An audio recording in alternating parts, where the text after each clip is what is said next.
अहमद मीर साहब जो इंचार्ज हैं पश्चिम बंगाल के, हमारे बीच में प्रदेश अध्यक्ष शुभंकर सरकार जी हैं, मैडम का नाम,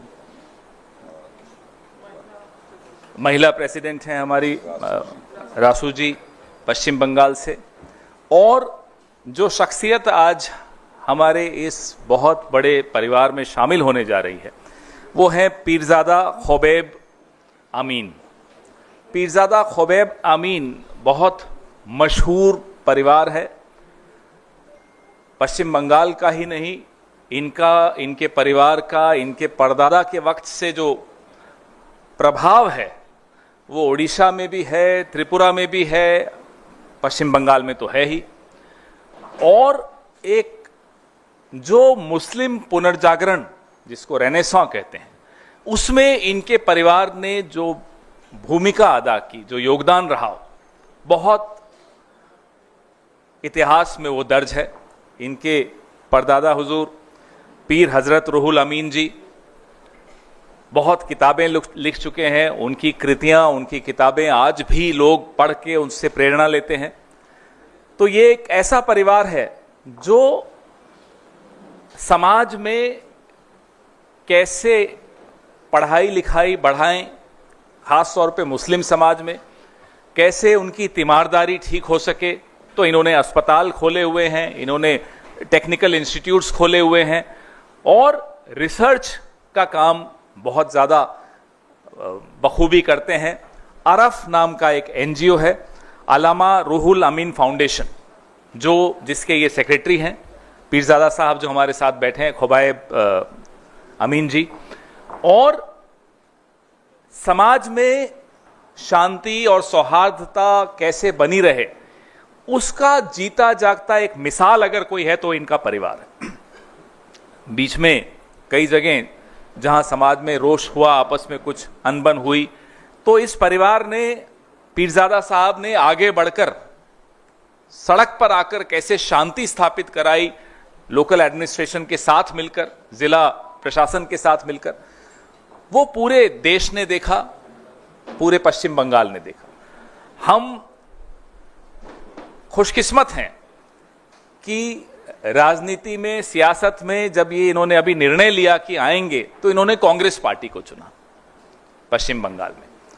हम सब इनका स्वागत करते हैं। इनके परदादा हुजूर का रिश्ता कांग्रेस पार्टी से रहा है, आज़ादी के आंदोलन में ये लोग जुड़े रहे हैं और देश की तासीर की समझ बहुत इनमें बहुत अच्छी है। मैं कार्यक्रम को आगे बढ़ाते हुए हमारे पश्चिम बंगाल के अध्यक्ष शुभंकर सरकार जी से आग्रह करूंगा, गुजारिश करूंगा कि वो 2 शब्द इनके विषय में बोलें।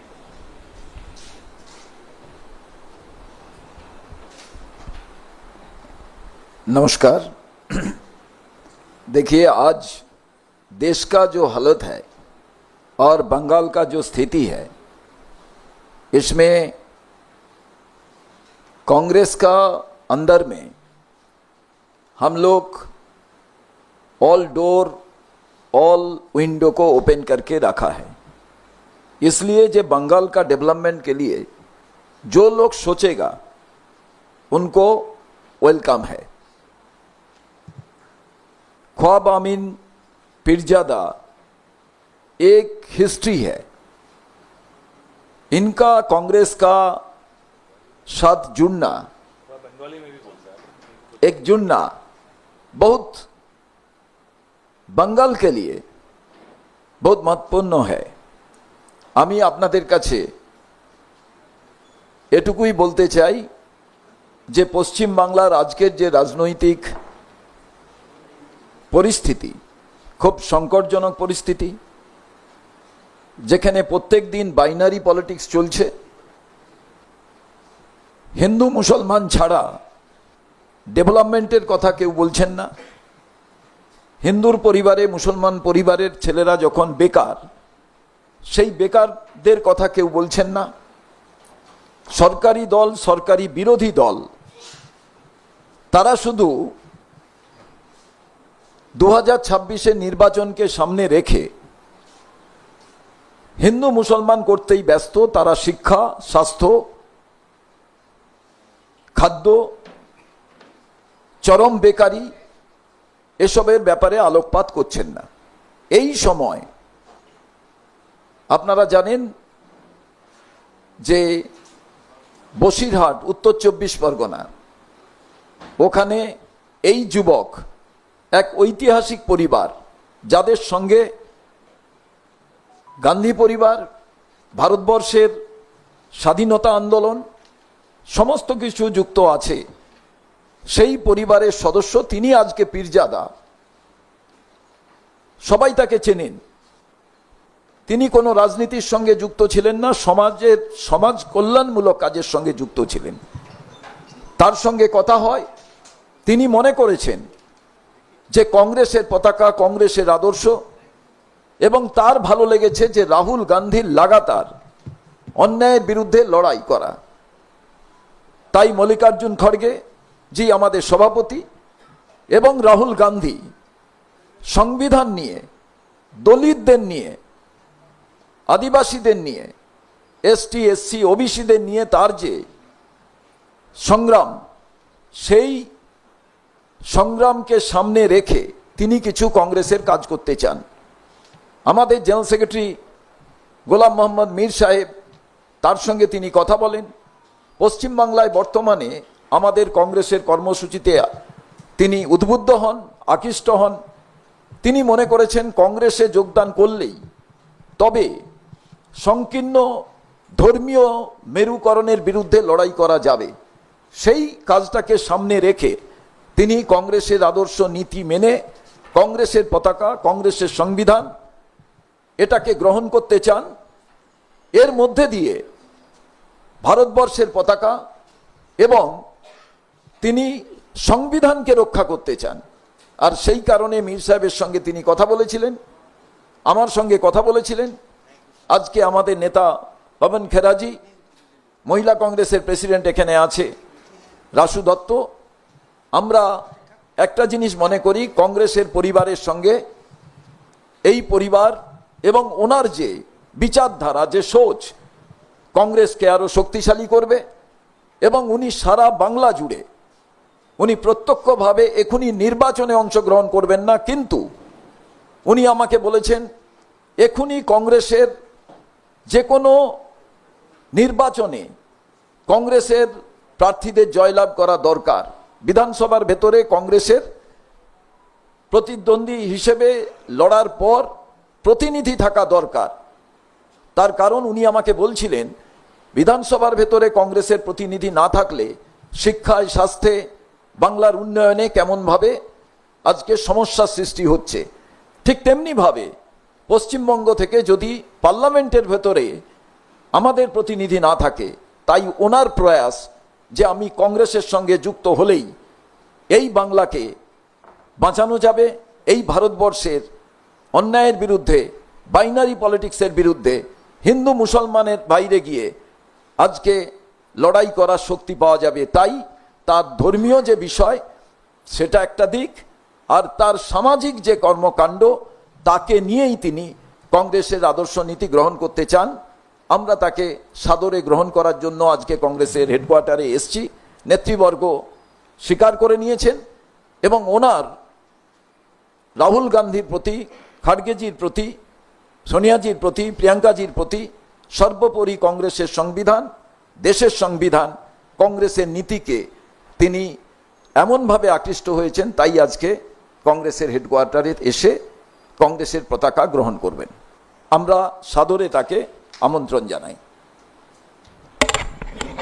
आपकी बांग्ला बहुत खूबसूरत है, धन्यवाद। मुझे भी समझ में आ गई, शुक्रिया। मैं आपको और बता दूं कि अरफ जो इनका एनजीओ है, 20 लाख लोग अलग अलग धर्मों से उस एनजीओ के साथ डायरेक्टली, सीधे सीधे संबंधित है। और ये एक ऐसा परिवार है जो पुल का काम करता है। दीवारें खड़ी करते रहे संघ के लोग कितनी भी, पुल बनाने का काम अगर कोई करता है तो ये पीरजादा साहब का परिवार, इनके परदादा हुजूर, इनके अब्बा जान, इन लोगों ने जिस तरह से पुल बनाए हैं समाजों में, धर्मों में, आपस में, वो काबिले तारीफ है। अब मैं गुलाम अहमद मीर साहब से गुजारिश करूंगा कि वो इनका स्वागत करें और स्वागत करने में 2 शब्द अपने भी रखें। थैंक यू पवन जी। हमारे प्रदेश अध्यक्ष शुभंकर सरकार जी, महिला अध्यक्ष रासू जी और आपके सामने इंट्रोड्यूस किए हुए हमारे पीरजादा खुबैब अमीन साहब, मेरे ख्याल से काफ़ी बेहतर इंट्रोडक्शन पवन खेरा जी ने इनका दिया, सारा बैकग्राउंड आपको बता दिया, प्रदेश अध्यक्ष जी ने वेलकम किया। मैं इतना ही कहूँगा कि ये खानदान, ये परिवार वैसे भी एक सेकुलर सोच का और हमेशा मतलब सही रास्ते पर और सेकुलरिज्म के रास्ते पर ही हमेशा से रहे हैं, जो इनकी हिस्ट्री है पीछे।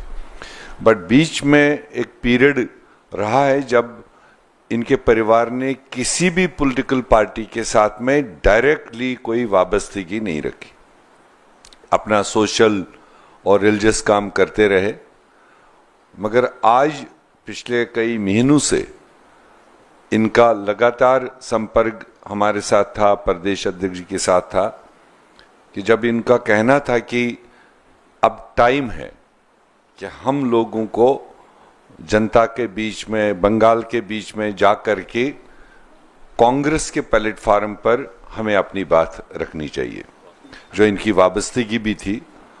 तो इसलिए जैसे शुभंकर जी ने बताया कि आज पूरे देश में और खासकर वेस्ट बंगाल में चुनाव के मद्देनजर किस तरह से दोनों सरकारी पार्टियां सिर्फ पोलराइजेशन पर लगी, न स्टेट की सरकार ये एंगेज कर रही है कि मैंने 15 साल क्या किया, बंगाल के लिए क्या किया, उसका कोई विवरण नहीं देने के लिए तैयार है, न सेंट्रल की गवर्नमेंट बंगाल के लिए क्या किया, कौन सी स्कीमें लाई, कौन से नौजवानों को वहां फायदा हुए, उस पर भी कोई वो डिबेट नहीं चाहते क्योंकि किया नहीं।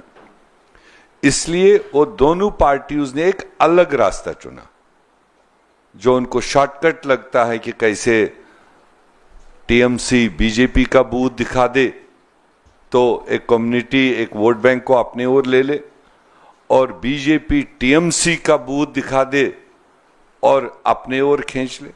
ये वाहिद कांग्रेस पार्टी है जो इन नौजवानों को समझ आ चुका है।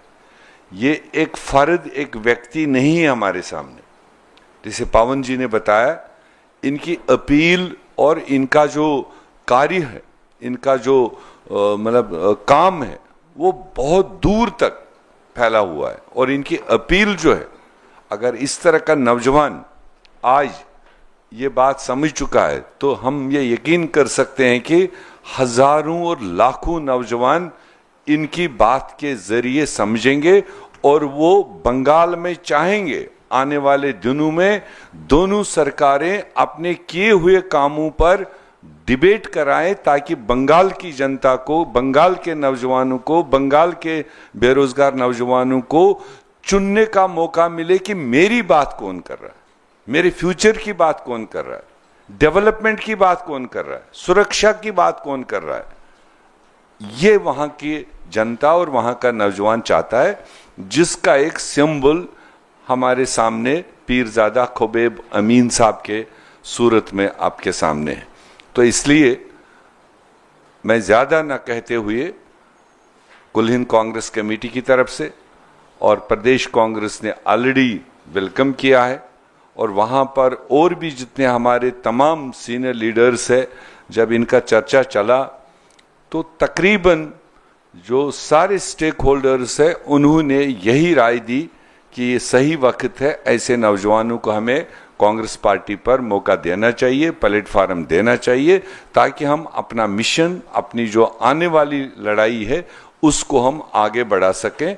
उस डायरेक्शन में पीरजादा अमीन साहब आज यहाँ पर आए, इनके साथ और हजारों लोग बैक होम कलकत्ता जाकर, बैक होम इनके बशीरहट जाकर ये सिलसिला जारी रहेगा।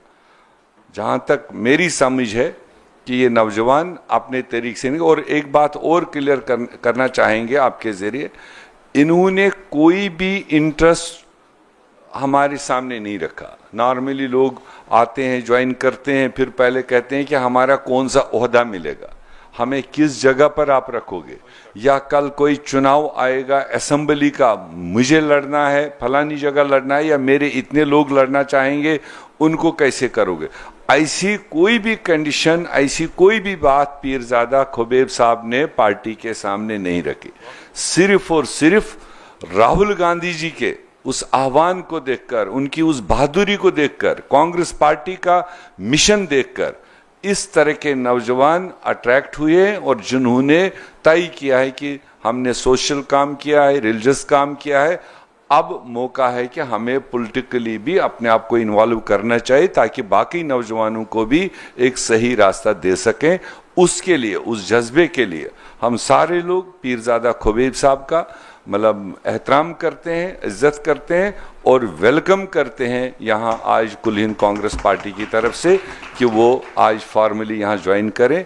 इससे पहले कि हम इनको फॉर्मली ये करें, मैं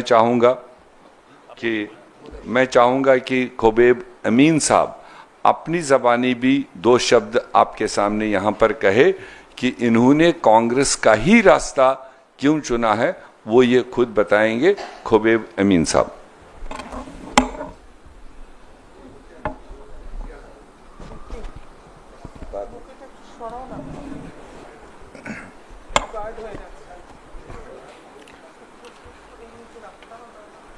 গুড আফটারনুন।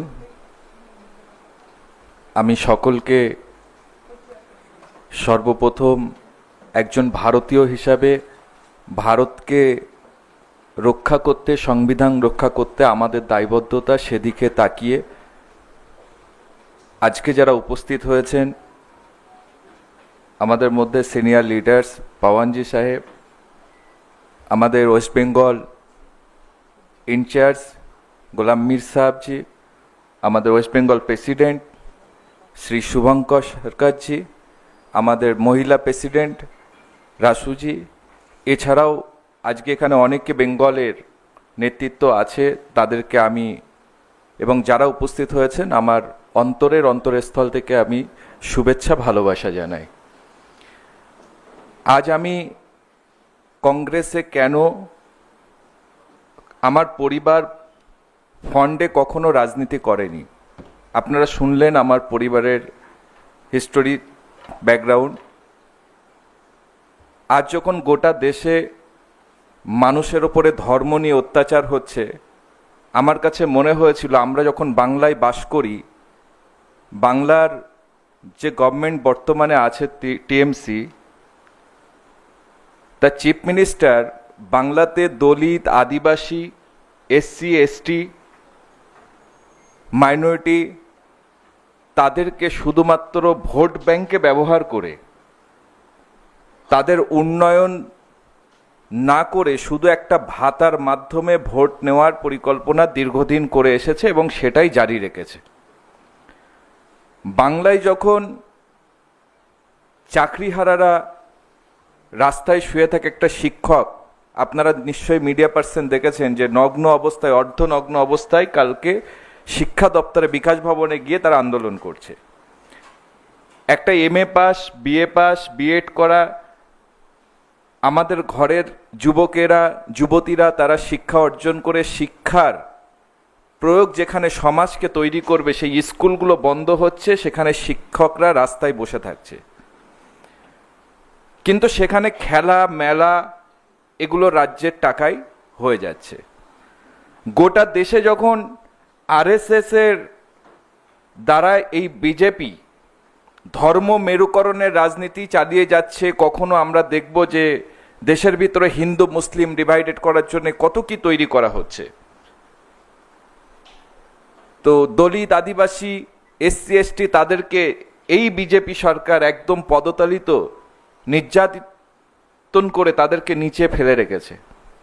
কিন্তু পশ্চিমবাংলায় আমরা এতদিন দেখে এসেছি ধর্ম নিরপেক্ষতা, একটা কথা আমরা বারবার শুনি আমাদের মুখ্যমন্ত্রীর থেকে, কিন্তু তানার এই দলিত, আদিবাসী, সংখ্যালঘুদের বিরুদ্ধে একটা বড় ক্ষোভ।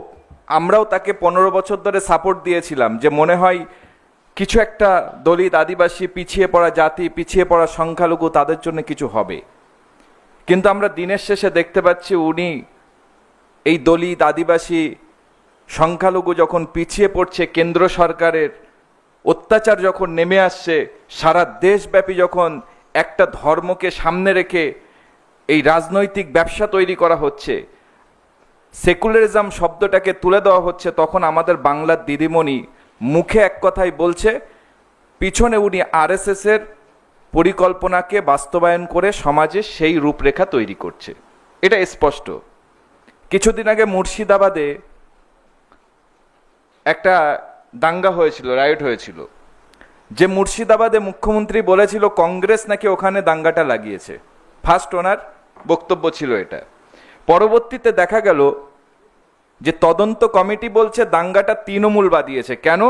যদি পশ্চিমবাংলার ধর্ম মেরুকরণ দেখানো যায় যে বিজেপি মুসলমান মারছে, মুসলমান হিন্দু মারছে, তাহলে ভোটটা করতে সুবিধা হবে, সংখ্যালঘুদের ভোটটা ধরে রাখা যাবে, মাইনরিটিদেরকে ক্যাপচার করে আমাকে ক্ষমতায় থাকতে হবে। পশ্চিমবাংলার একটা রূপরেখা মুখ্যমন্ত্রী তৈরি করেছে। আজকে আমাদের দাবি, আজকে আমার এই কংগ্রেস পরিবারের সঙ্গে যুক্ত হওয়ার মূল উদ্দেশ্য হচ্ছে, আমি আজকে সমাজের যুবকদের আইকন, কোটি কোটি যুবকরা যুবতীরা যাকে ফলো করে, তিনি হচ্ছেন শ্রী রাহুল গান্ধীজি, যার নেতৃত্ব ভারত জোড়ো যাত্রা, কাশ্মীরে ক্ষতিগ্রস্ত দুঃখী মানুষের পাশে দাঁড়ানো, গোটা ভারতবর্ষে ন্যায় বিচারের আশায় রাস্তায় রাস্তায় পড়ে থাকা, সেই মানুষটার দিকে তাকিয়ে মনে হয়েছে যে 10 লাখ টাকার কোট বেচা একজন দেশের কোট পড়া একজন প্রাইম মিনিস্টার, তিনি গরিবের একবেলা খাওয়ার কথা ভাবে না। তিনি কাশ্মীরে যুদ্ধ লাগিয়ে পাকিস্তানের সঙ্গে তিনি মনে করলেন, আমরা চাই পাকিস্তান যদি আমাদের দিকে তাকায়, আমরা ভারতবর্ষের সংখ্যালঘু হিসাবে, এটা আমি আজকে এখান থেকে আরএসএস বিজেপিকেও বার্তা দিতে চাই, ভারতবর্ষের আমরা যারা মুসলিম, আমাদের পরিবারও দেশ স্বাধীনের জন্য রক্ত দিয়েছে। আমার grandfather he is freedom fighter. তো আজকে আমরা টুপি মাথায় দিয়ে বলছি, পাকিস্তান যদি ভারতে চোখ তুলে তাকায়, আরএসএস বিজেপির যাওয়া লাগবে না, আমাদেরকে সুযোগ করে দিক, আমরা গিয়ে পাকিস্তান উড়িয়ে দেব। কেননা আমার দেশ আগে, আমি দেশে বাঁচবো, তারপর ধর্ম করব। ধর্ম যেমন আমার মৌলিক অধিকার, দেশে বেঁচে থাকার অধিকারও আমার আছে। তো সেই সংবিধানকে ধর্মের দ্বারা ভাগ করার চেষ্টা যারা করছে, রাহুল গান্ধীজি আজ সেখানে রুখে দাঁড়িয়েছে। আমরা যখন বেকারত্ব বাড়ছে, কাজ নেই, সমাজে অর্থনীতি ভেঙে পড়েছে, তখন এরা ধর্ম মেরুকরণের রাজনীতি করছে। পশ্চিমবাংলায় দেখবেন, ভারতবর্ষে রাম মন্দির যখন হলো, গোটা দেশ থেকে প্রণামী নিয়ে, দান নিয়ে রাম মন্দির হয়েছিল। আমাদের পশ্চিমবাংলার মুখ্যমন্ত্রী, আমি বলছি না, আমি কোনো ধর্মকে আঘাত করে কথা বলতে চাই না, কেননা আমরা ধর্ম করি, সবাই সবার ধর্ম করুন, আমাদের ঘরের বেকারত্বরা কর্মসংস্থান পাক, খাদ্য পাক, বস্ত্র পাক, সুস্থ থাক, অ্যান্টি সোশ্যালদের থেকে সমাজ সুস্থ হোক, পরিষ্কার পরিচ্ছন্ন সমাজ গড়ে উঠুক। সেই দিকে লক্ষ্য রেখে আজকে আমাদের এই লড়াই আমরা এগিয়ে এসেছি। কেননা পশ্চিমবাংলায় আপনারা জানেন, যে মুখ্যমন্ত্রী দলিত আদিবাসী মাইনরিটি এসসি এসটিদের কথা বলে, সেই মাইনরিটিরা যখন ভারত সরকারের অকাপ বিল নিয়ে গোটা দেশে আন্দোলন হচ্ছে, মাইনরিটিরা, দলিত আদিবাসী সমস্ত সম্প্রদায়ের মানুষ, খ্রিস্টান শিখ আন্দোলন করতে নামছে, মুখ্যমন্ত্রী বাংলার সিএম তখন বলছে, যারা এই আন্দোলন করবে আমার থেকে বড় দুশ্মন আর কেউ হবে না। এরপর মেনে নিলাম মাইনরিটি, দলিত আদিবাসী, খ্রিস্টান শিখ আপনার দুশ্মন, এবং ওনার কাছে আমার অবাক লেগেছে, উনি মাইনরিটিদের নিয়ে একটা বক্তব্য দিয়েছিলেন যে মাইনরিটিটা হচ্ছে এরা গরু, গাই, তার কারণ এদের দুধ আমি পাই, তাই এদের লাথিটাও খাই। ওনার বাংলা কথাই ছিল। তো আজকে মাইনরিটিদের যখন আন্দোলনে আপনি বাধা দিচ্ছেন, রাজ্যে যখন চাকরিহারা মানুষ ঘুরে বেড়াচ্ছে, কর্মসংস্থান নেই, খেতে পাচ্ছে না, দাঙ্গা হচ্ছে, বিজেপিকে আপনি তুলে দিয়ে আপনি নিজে বিজেপির ঘরটাকে সাজিয়ে দিয়ে মাইনরিটিদের কণ্ঠরোধকে চেপে ধরে বাংলায় আপনি সরকারের টাকায় খেলাধুলো, মন্দির এইসব করে বেড়াচ্ছেন।